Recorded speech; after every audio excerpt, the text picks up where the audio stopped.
Hello, I'm Matt from Ludochrono. Today I'm going to give you an overview of Hop, the quantum game. This is a game for 2 to 4 players ages 12 and up, and it plays for around 10 to 15 minutes.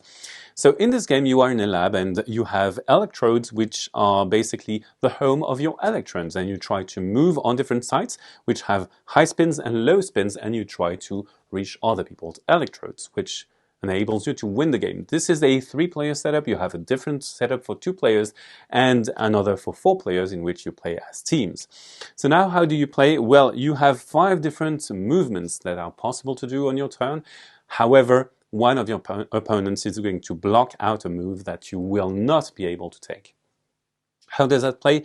Well, on my turn, let's imagine I am the first player. The player on my left is going to choose where to place my pawn, for example here, meaning I will not be able to move a pair of electrons.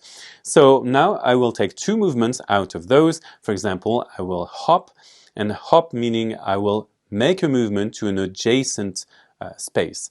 However, if I move from my electrode, I will be able to move on an adjacent space on a low spin or high spin, whatever I choose.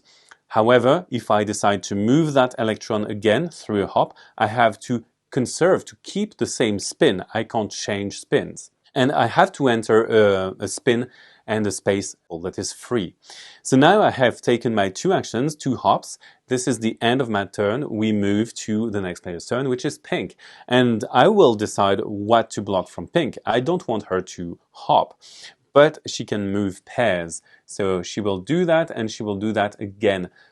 Again, if there were any electron placed on these, she wouldn't be able to make those moves, or she would have to make different moves.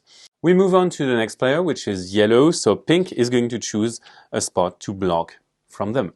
And then yellow is going to play. He's going to make a hop like this, and then he's going to take another action, the tunneling effect. To take the tunneling effect, you may move through a sequence and you place yourself on the end of the sequence. So it might be passing your own electrons or other people's electrons, or both. It doesn't matter. We've seen the first 3 actions. Now you can also invert the spin of an electron on the same site.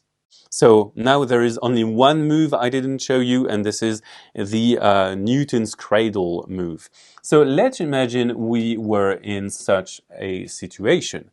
So if you were in such a situation, and if I were to launch a Newton's cradle movement, I would simply move like a normal hop. However, I would shock this electron here.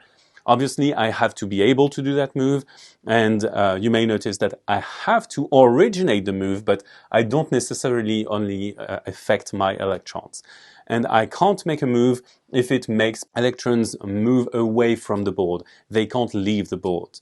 So now we take turns and we alternate turns until one player manages to place one of their electrons on an opponent's electrode, and that player wins the game.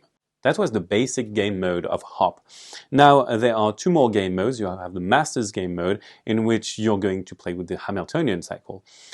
In this mode, you will have different energy charges from your actions. So you will lose energy or gain energy, and you need to balance out energy on each of your turns and take actions that allow you to do so. You also have the doctorate mode, which uses the backside of the actions board, and you have a new action, which is a thesis, which allows you to take one of those actions. Those actions can be flipped, and they are set up at the beginning of the game, and you can use them. However, they have an energy cost. So Hop is a game about moving your electrons from node to node and conserving or changing the spins in hopes of reaching other people's electrodes. Now bye-bye, see you on Ludo-Chrono.